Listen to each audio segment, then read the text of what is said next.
In the island of Hawaii, you meet people of every ethnic group and of diverse religious beliefs, living together harmoniously, peacefully, and enjoying the sunshine of God's love.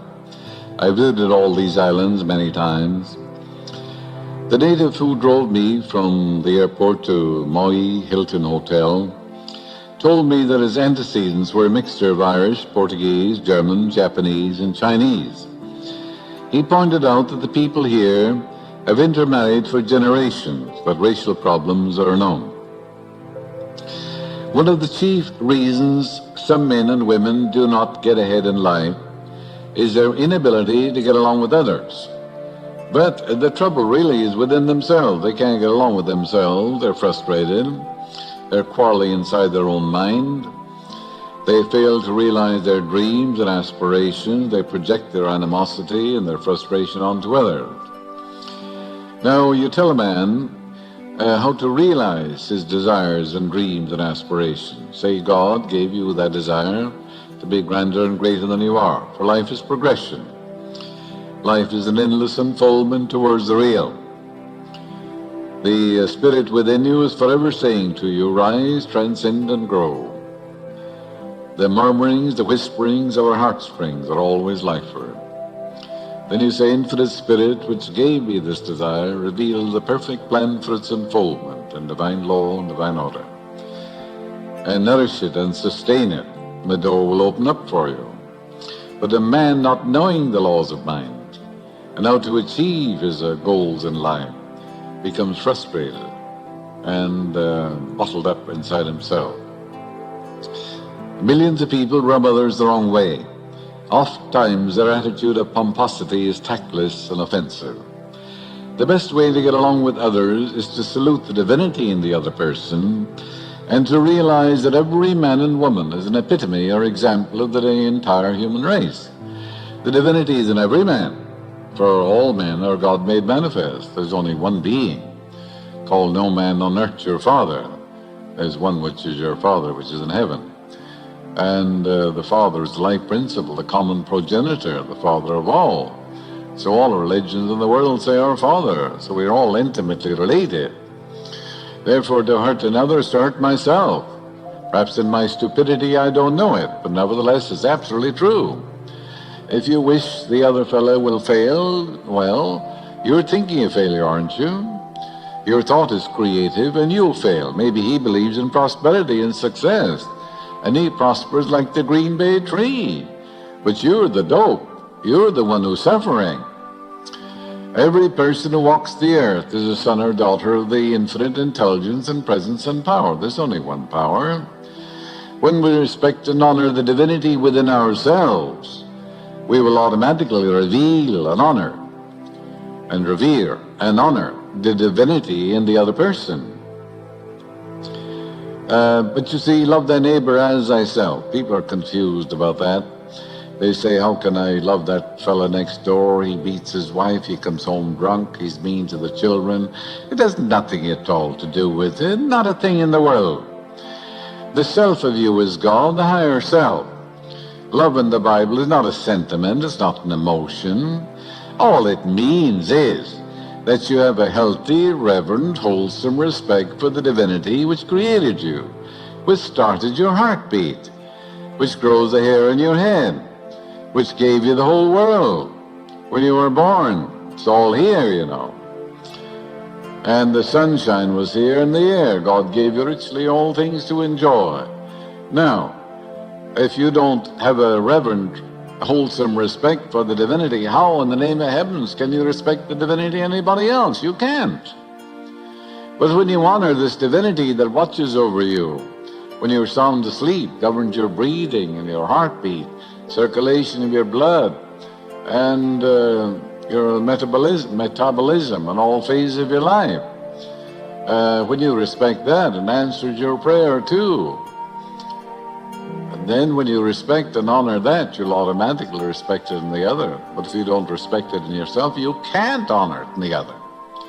That's why a man can't love his wife or his son or daughter or anybody except he first loves himself. For the self of him is God. God is the living spirit which created him. And love is to give your allegiance and loyalty to the one power. If you're respecting other powers, or giving power to the stars, or the sun or the moon, or the weather, or the strawberries, or the fan or something, then you're giving allegiance to the created thing, not to the Creator.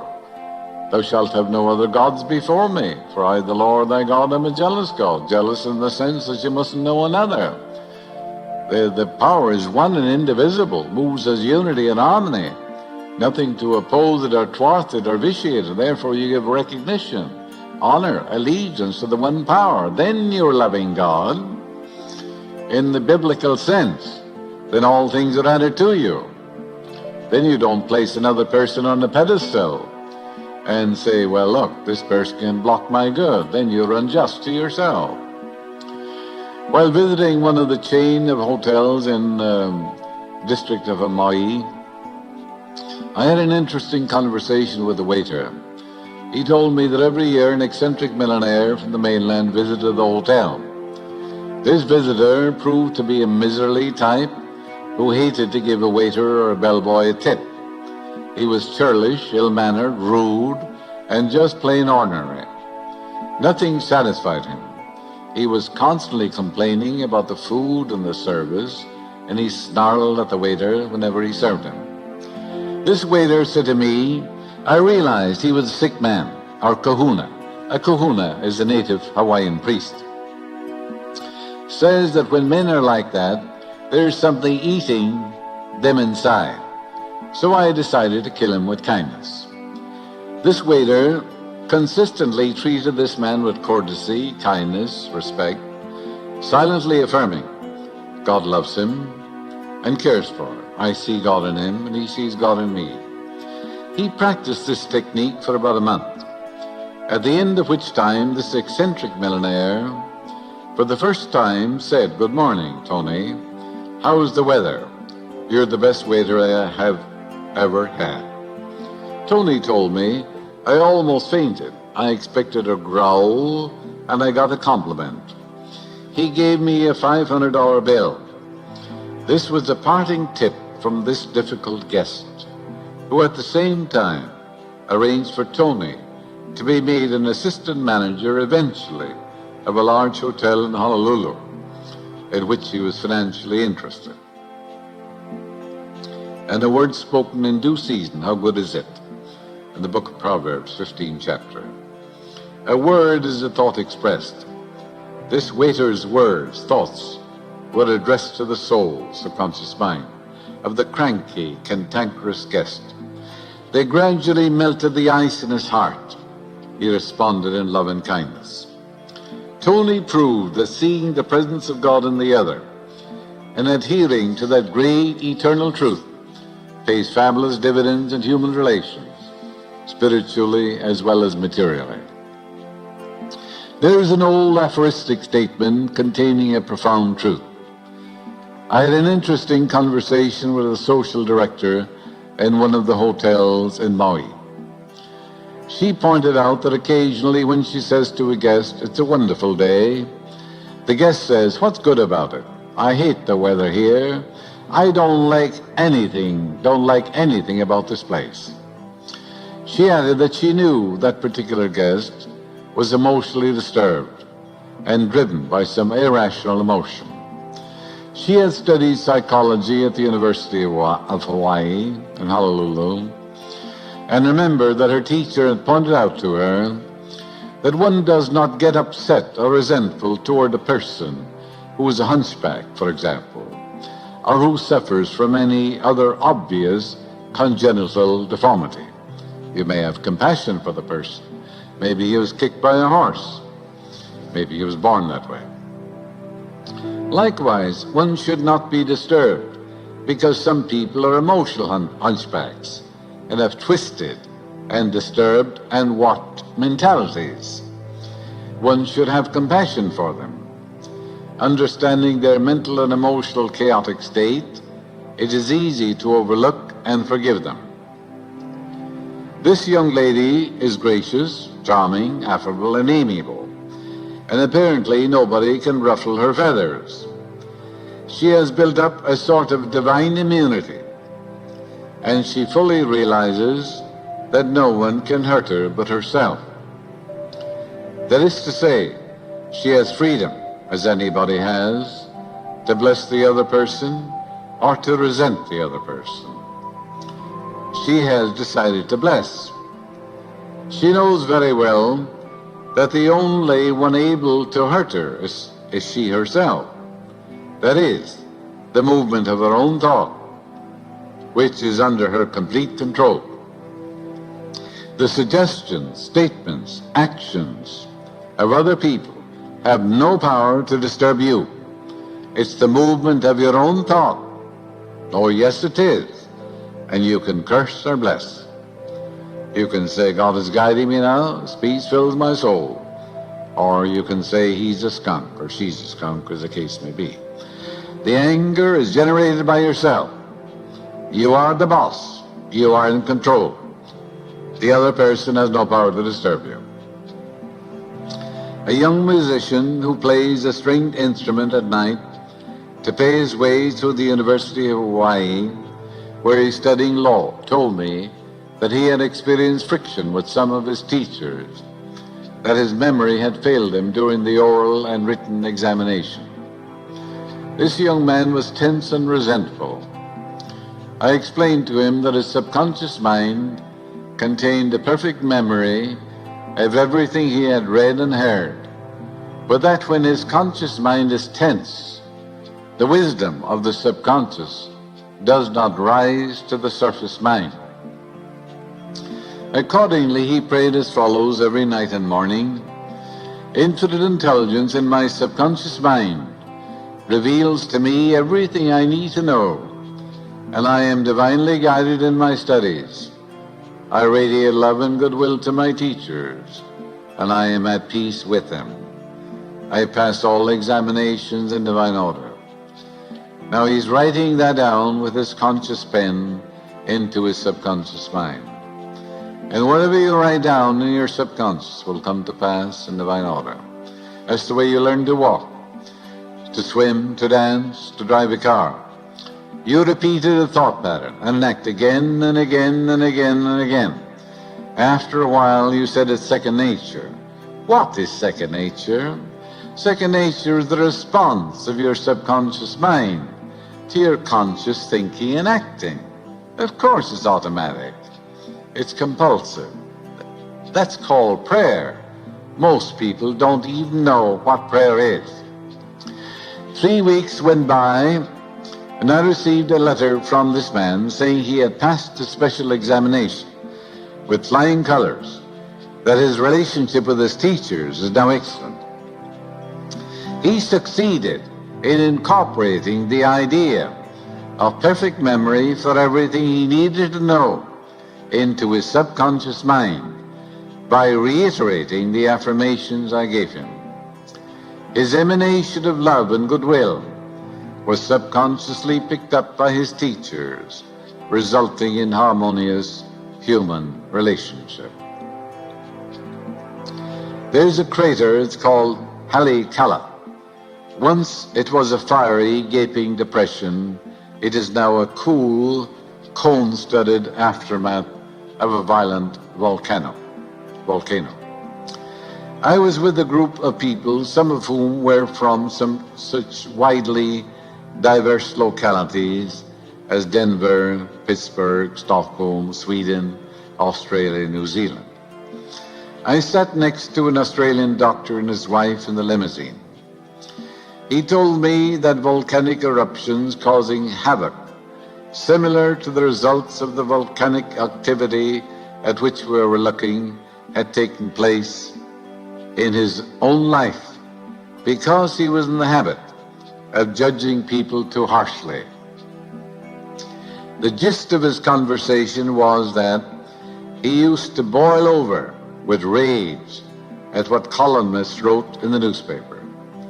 He wrote poisonous, vindictive, and vitriolic letters to members of Parliament, to heads of the various unions.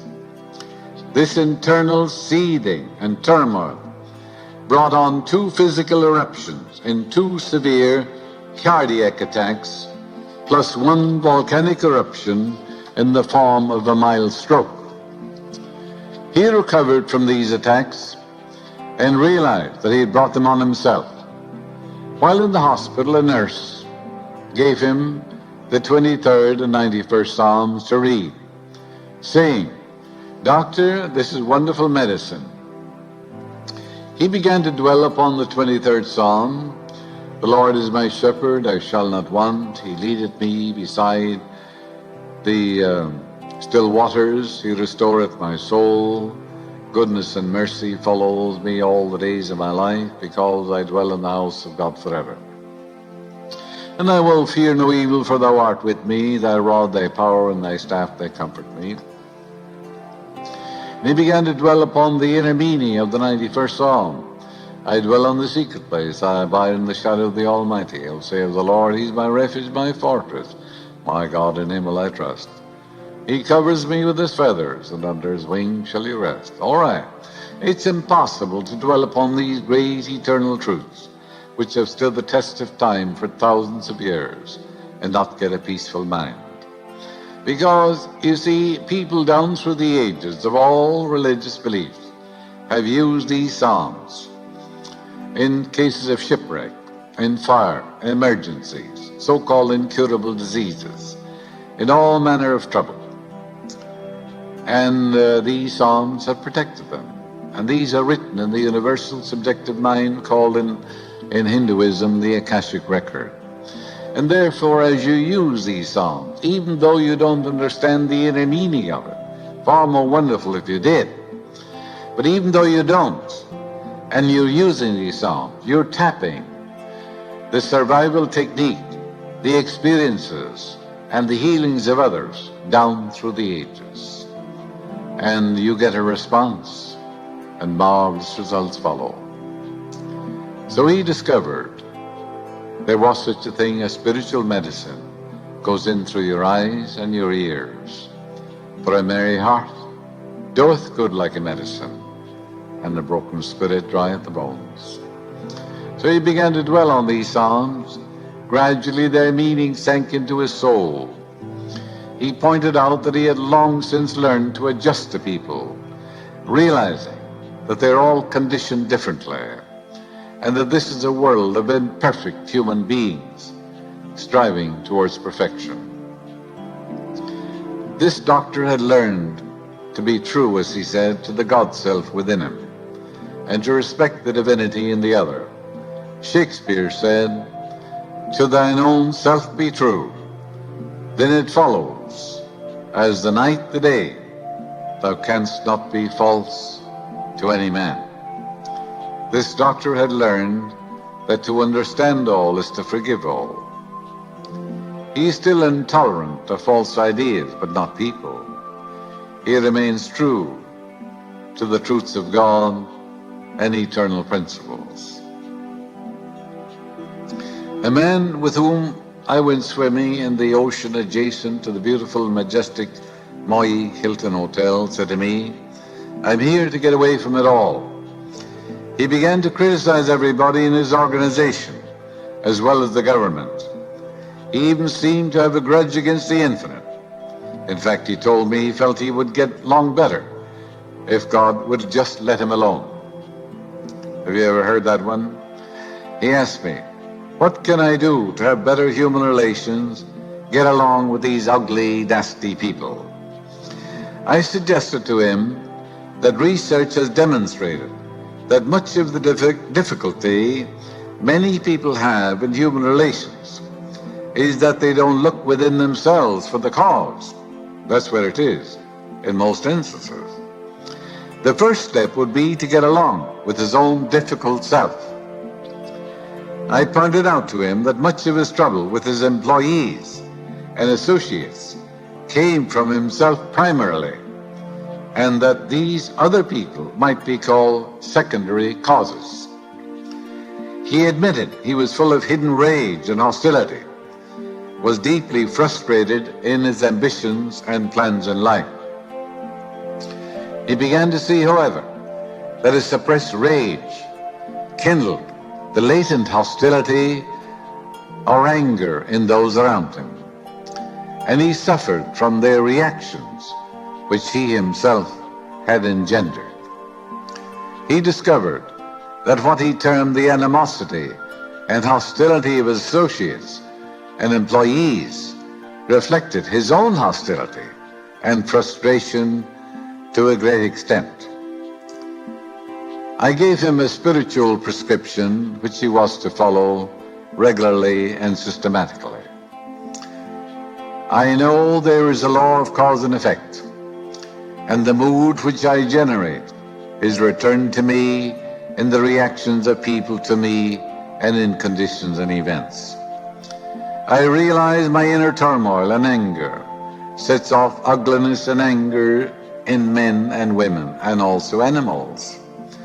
I know that no matter what I experience, it must have an affinity in my mind, conscious or unconscious. For as I think and feel, so am I, and so do I express, experience, and behave. I give myself this mental and spiritual medicine many times a day. I think, speak, and act from the divine center within me. I radiate love, peace, and goodwill to all those around me and to all people everywhere. This infinite being lies stretched in smiling repose within me. Peace is the power at the heart of God, and his river of peace floods my mind, my heart, and my whole being. I am one with the infinite peace of God. My mind is a part of the infinite mind. What's true of the infinite is true of me. I realize and know that no person, place, or thing in the whole world has the power to upset, annoy, or disturb me without my mental consent. My thought is creative, and I consciously and knowingly reject all negative thoughts and suggestions, affirming that the infinite intelligence is my guide, my counselor, my governor, and that this wisdom watches over me. I know infinite intelligence is my real employer, and I am working for this presence and power which animates and sustains me. The real self of me is God, which is the living spirit within me. It cannot be hurt, vitiated, or thwarted. I realize I am the one who has hurt myself the most by my self-criticism, self-condemnation, self-denigration. I extend kindness, love, and joy to all people, and I know goodness, truth, and beauty follow me all the days of my life, for I live in the house of the infinite forever. 3 weeks transpired, and he wrote me saying that practicing this phase of mental and spiritual laws had replaced his inner chaotic, seething cauldron state of mind with serenity, tranquility, and a sense of imperturbability. For peace, you know, you're told, is the power at the heart of God. The infinite, as Emerson says, lies stretched in smiling repose. The finite alone hath wrought and suffered. The finite is your own conscious mind, where all the trouble is. But in the depths of yourself is absolute bliss and absolute harmony. A submarine commander will tell you if he goes down far enough in the ocean, there's absolute bliss, absolute harmony. There's no noise or confusion of any kind.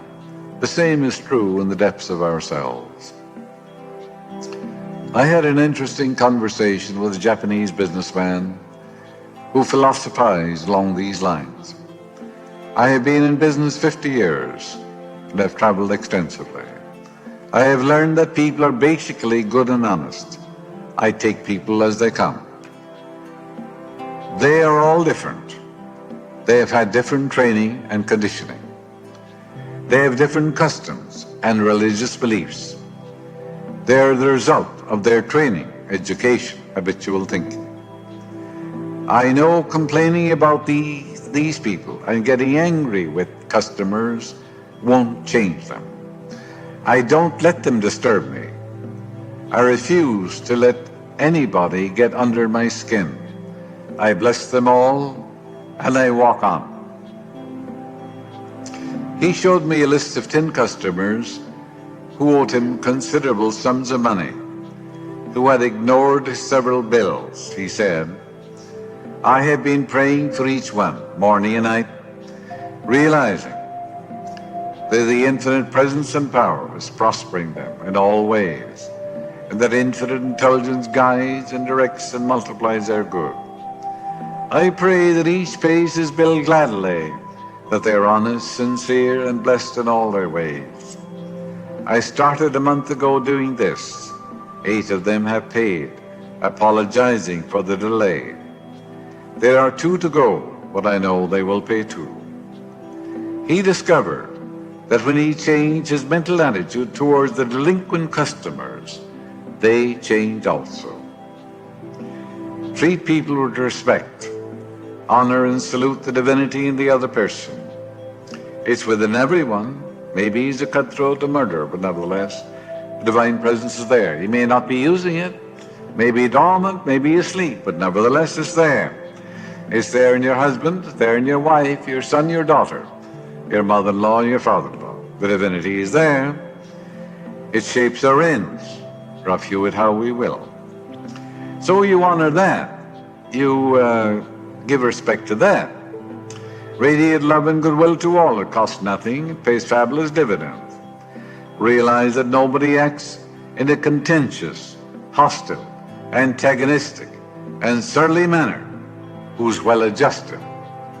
The maladjusted people are always attracting maladjusted people. Inharmonious people are always attracting inharmonious associates. Of course they are. Like attracts like, birds of a feather flock together. No, there's a mental conflict somewhere when people are antagonistic and contentious. The Kahuna says there is something eating them inside. There's a jumping being. They jump. The worm is inside the bean. And when it's heated, it jumps, doesn't it? It's called the jumping bean. Well, likewise, there's a jumping bean within many people. They're prejudiced.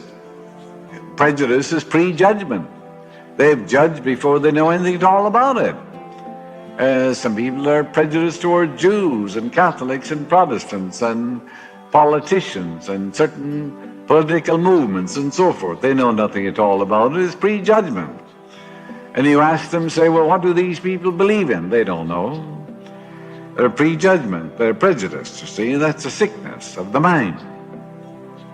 There's a psychic pain somewhere. God is the true self of you. It can't be hurt, thwarted, or vitiated in any way. If you find difficult people in your life, surrender them to the infinite, declare your freedom in the infinite, and say, I surrender them to the infinite, and this infinite presence and power takes them out of my life in divine law, in divine order, through divine love. And the same presence and power takes me out of their life in divine law, in divine order, through divine love, and it will. It will be as if the earth swallowed them up. You will find yourself in green pastures and still waters. For he leadeth me beside the green pastures, he restoreth my soul. There is this marvelous presence and power within all of us, and we meet people in the office. We meet them everywhere, don't we? Whether the office, the home, the factory, or when you travel, you meet people all over the world. We must learn to get along with them. There are 4 billion people in the world today, and the population is increasing every day. The hermit, the cave dweller, the recluse can't escape contact with other human beings because he has a mind too. There's one mind common to all individual men. You can't run away from yourself. So they carry their mind with them wherever they go. And all of us are immersed in the mass mind, called the law of averages. It is no use to run off to Boston saying to yourself, there are nicer people in Boston. Remember, you carry your mind and your disposition with you. And if you have a nasty and ugly disposition, you'll attract ugly people there, for like attracts like. You'll attract them wherever you go. Stop running away from yourself. Meet the problem where you are. The problem is within us. You remember the Chinese story of the boy who ran away from home? And in China, the custom was, when a boy ran away from home, he would always go to the village schoolmaster.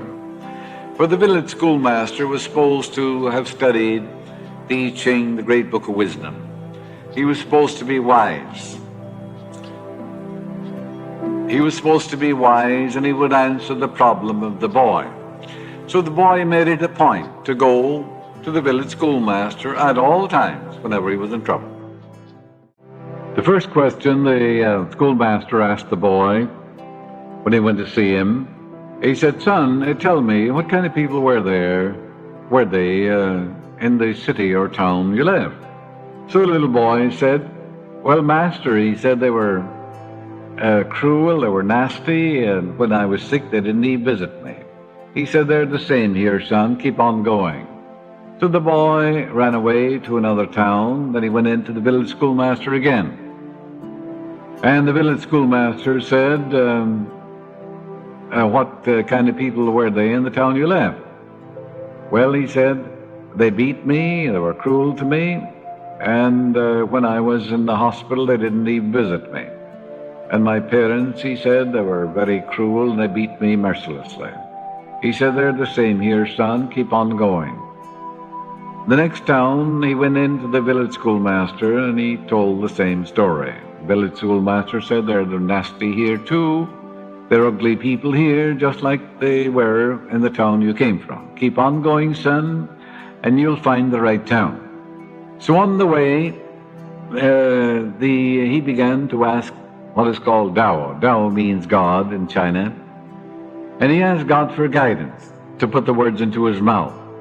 Then the next town he went into, of course he went to the village schoolmaster. And he said to the village schoolmaster, "What kind of people are in this town?" So he asked him the same question. He said, "Son, tell me, what kind of people were they in the town you live?" Well, he said, "They were kind, they were gracious, they were lovely to me. When I was sick, they visited me, brought me soup, and they were kind, they gave me money when I left and all that." He said, "They are wonderful, wonderful people." He said, "They're the same here, son. This is the town for you. Stay here." Well, now, what does it mean? It means we meet ourselves wherever we go. For the world we see is the world we are. We're always looking out through the contents of our own mentality. Down through the ages, we've had people promoting utopias of all kinds, such as socialism, communism, communes, islands in the sun, where all of us would live in peace and harmony and where love would reign supreme and we share the wealth and all that sort of tommy rot, which is all it is. We've had these utopias down through the ages. You know very well what happened to them just as well as I do. The share the wealth business. When we look around us, we find thousands who risked their lives to escape from the so-called utopia of East Germany. Yes, they wanted to get to West Germany. We find people want to leave Russia. We want the same China, all these other places where it's supposed to be a paradise on earth. Millions would like to get out of these so-called utopias. If men practiced the golden rule and the law of love, we wouldn't need any utopias or Garden of Edens or things of that nature. It would be heaven on earth. We've had the golden rule in all Bibles of the world. We've also had love thy neighbor as thyself. We've had all these things. And if we practice the golden rule, as you would that men should do to you, do you so to them in like manner. What you would not do to another, do not do to them. Do not do to them. Yes, that's right. So you treat the other as you would like to be treated. And of course, if men practiced that, there'd be no occasion for war, sickness, disease. There'd be no occasion for armies or navies or soldiers or anything. It'll be heaven on earth, as simple as that. But you can quote the golden rule, but if you practice it, then we wouldn't need any of these things. We wouldn't need any armed forces or nuclear weapons or anything. These truths have been taught for thousands of years. So is the great law of love. So you've had Paul's epistle, greatest anthology in love ever written. We've had that too for 2,000 years. We've had the golden rule for 10,000 years. But you see, man acts according to his conditioning, according to his fears and hates and prejudices. If he is governed by ignorance, this produces strife and suffering. As Buddha, in his meditation asked the God Presence for the cause of all the suffering and the misery and the crime in India, what the answer was? Ignorance. So ignorance is the only sin, and all the suffering and the misery in the world is the consequence. Of course, that's true. Not true because Buddha said it, but it's true because it is true. Ignorance is the only sin, and all the suffering is the consequence. Teach a man his unqualified capacity in God to go within and claim guidance, inspiration, wealth, prosperity, success, true play. You've given him the key, haven't you? The infinite intelligence responds to him. It opens up new doors for him. He doesn't want to hurt anybody in the world because he's found the source within himself. He can find wealth and true place and expression, healing and everything else under the sun.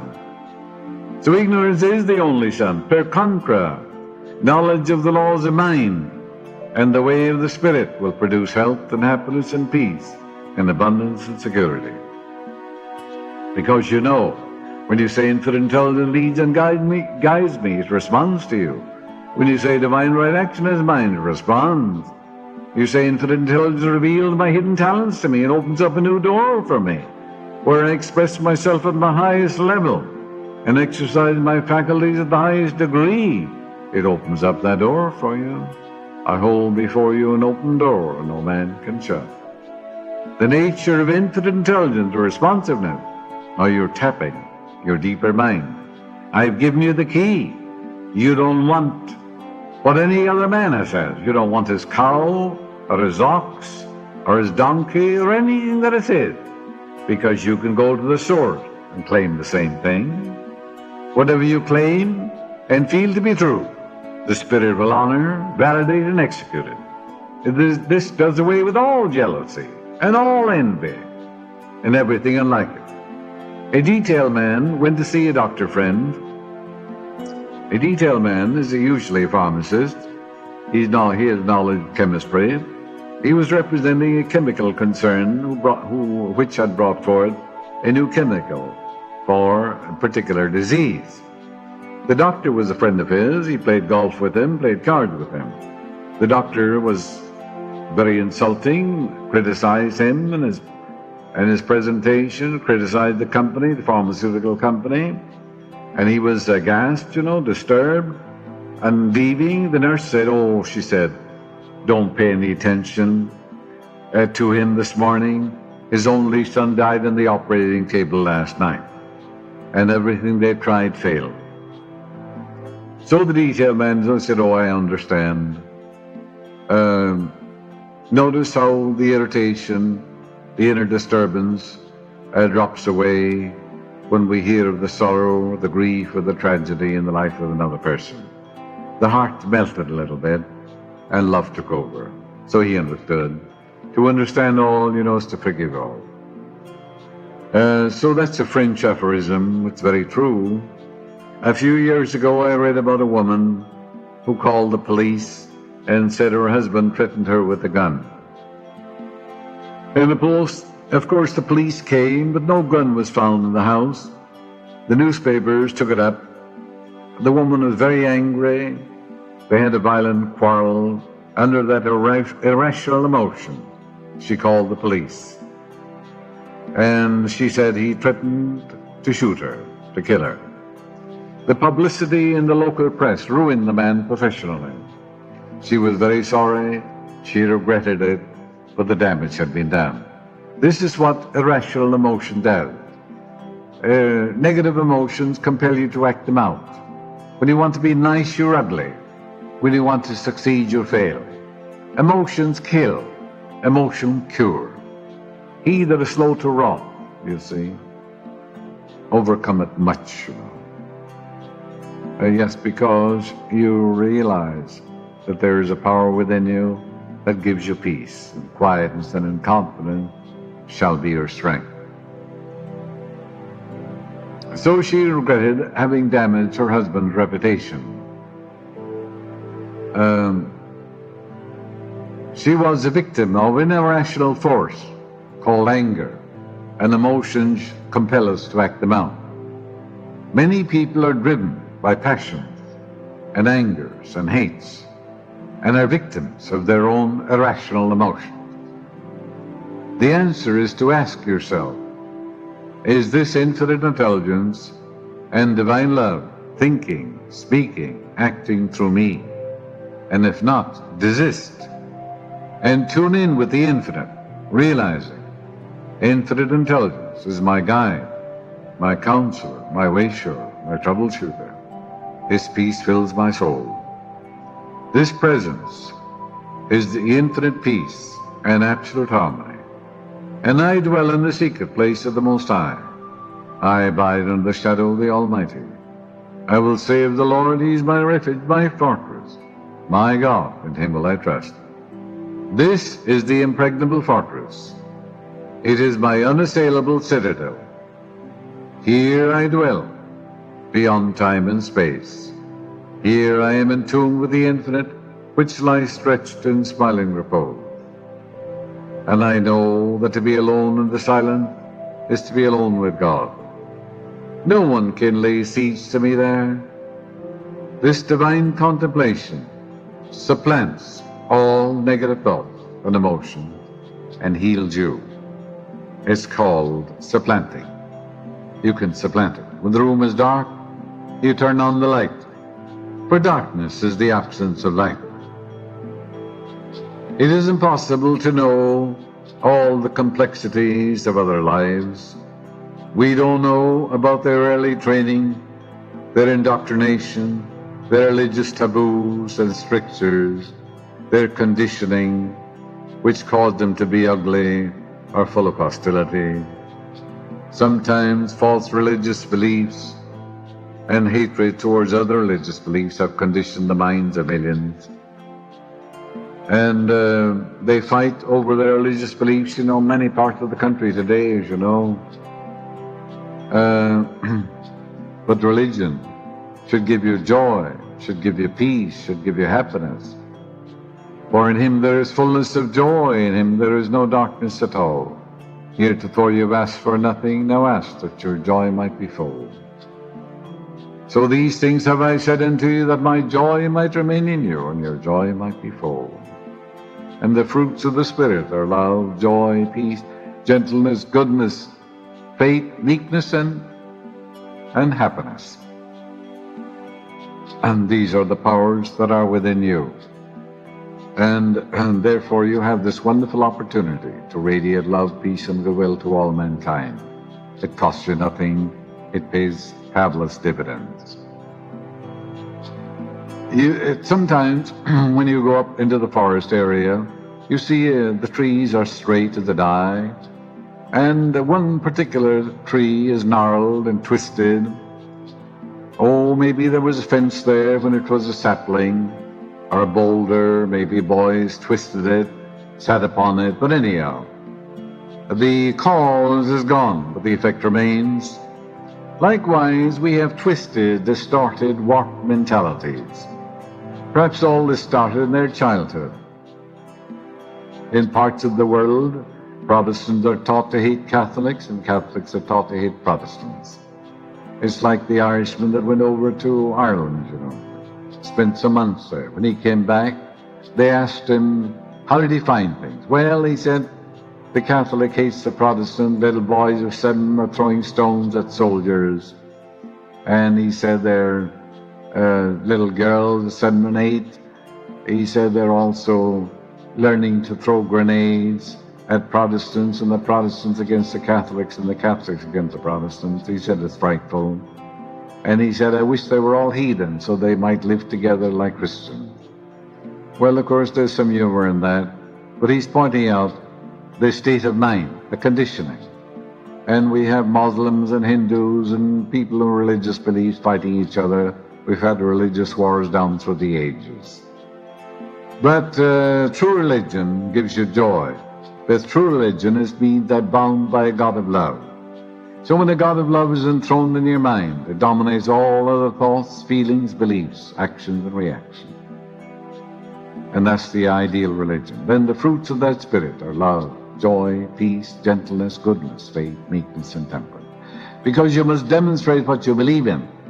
You must show forth what your religious belief is. It must appear in your body, in your home, in your pocketbook, in your relationship with people, your art, your science, your industry. Where is it? You demonstrate what you believe in, you know. Man is belief expressed. Now, you wouldn't resent or be hostile to a hunchback or a person with a congenital deformity. The twisted, distorted mentality often attacks those who have been kindest to him. The reason being their inner peace and serenity and tranquility and poise throws his seething unrest into bold relief. Therefore, he unconsciously desires to drag them down to his disturbed mental state. He would deny that, but nevertheless, it's absolutely true. Misery loves company. Why should they be so happy and peaceful when I'm so miserable? So he likes to drag you down to his own level. Never become enmeshed in the negative mental vibrations of others. Don't let them drag you down. If you do, then you're contaminated by that negative, destructive mood. Judge not, that ye be not judged. For with what judgment ye judge, ye shall be judged, and the measure ye meet shall be measured to you again. All of us can avoid mental pain, anxiety, and tension by ceasing to pass judgment on our mind. Marcus Aurelius said 2,000 years ago, where there's no opinion, there's no suffering. Where there's no judgment, there's no pain. So you have no judgment, you have no pain. If I have white sock and a black sock on the platform, and you happen to see it, and you're disturbed, who's disturbed? You are. I don't even know I have them on. You're disturbing yourself. You're the cause of your own suffering. If you get all upset about what some politician, some president, or some senator said or did not do, who is suffering? You are. And of course you know you are the cause of your own suffering, according to your judgment or decision, which is arrived at in your own mind. Therefore you're the cause of it. Let your opinion be still. If the cucumber is bitter, don't eat it. If there are briars or brambles on the road, avoid them. So no judgment, there is no suffering. There's nothing hidden that is not revealed, nothing covered that is not made known. So if you get all excited and agitated about what the columnist said in the morning newspaper, well, he has freedom to write that. You have freedom to write a constructive letter negating the whole thing and telling him all the reasons why you disagree. But you're emotionally mature. At least you should be spiritually mature and realize that he's writing from his own standpoint, and you have perfect freedom to disagree with him. You also have freedom to write a constructive letter to your senator or congressman or board member, as the case may be, and telling him what you think and what you believe, and why a criminal shouldn't be allowed to roam the earth because of some technicality, and why rapists should not be let loose under some technicality either. You can do all these things in a constructive way. But if you get all exercised and agitated about it, you're looking for trouble. And who's troubled? You are. Who's hurt? You are. They're dancing under the midnight stars, and they're prospering like the Green Bay tree.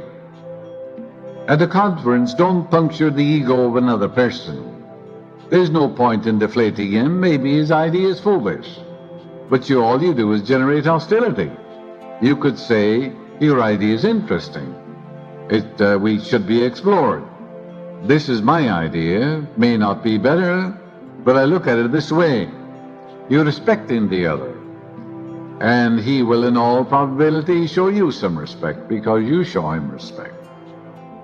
We're all sons of the Most High, you're daughters of the Infinite, we're child of eternity. He that humbleth himself shall be exalted. He that exalteth himself will be humbled. So you don't write roughshod over people and say, well, I believe it, and therefore you should believe it. This is my opinion, you must take it. No, you say, let the Infinite think, speaks, and acts through me. The words are given to me by the higher self within me.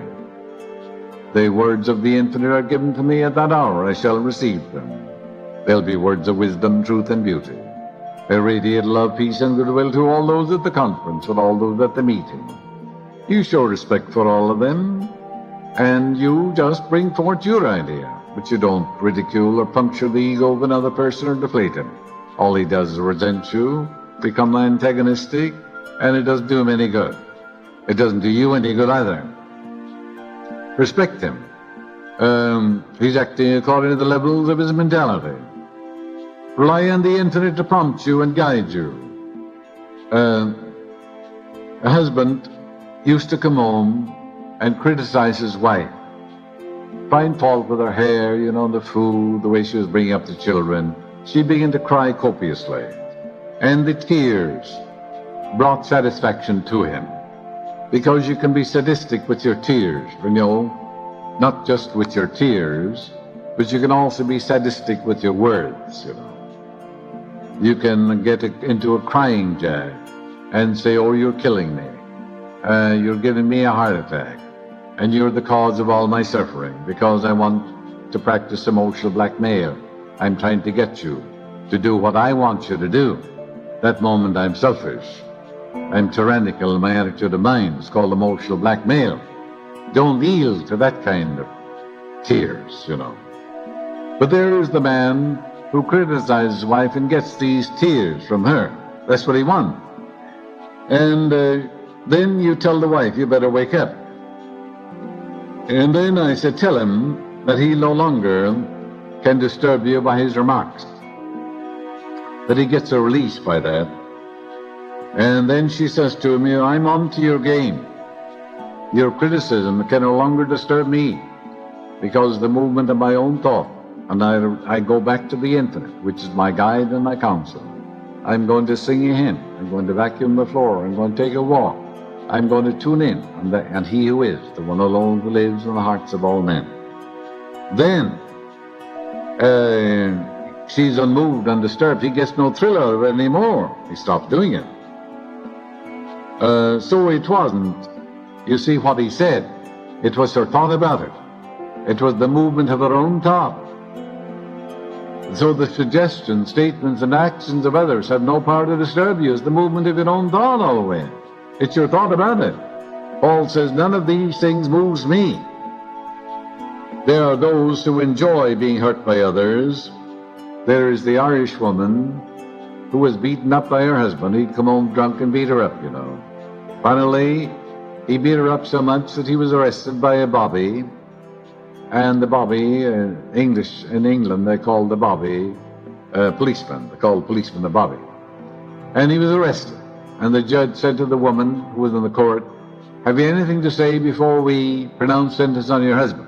Oh, she said, Your Honor, I love him so. He said, Madam, you don't know what love is. England doesn't love him. He gets 3 years in jail. Love doesn't punish. Love doesn't do anything unloving. The poor woman hated herself and she wanted someone to punish her. And he used to punish her. So that's wrong. Love doesn't do anything unloving. Love frees, love gives, love the Spirit of God. Children of love are peace and harmony and joy and goodwill and kindness and honesty and justice. These are children of love. If you love a woman or a man, you love to see him as he ought to be, happy, joyous, and free. You don't do anything unloving. You don't pass cutting remarks. You don't criticize. You certainly don't beat her up, and things of that nature. So love is of God, and God is love. When you love another, you see the presence of God there. You claim what's true of God is true of that person. That would be called love. Then there are those who like to needle others.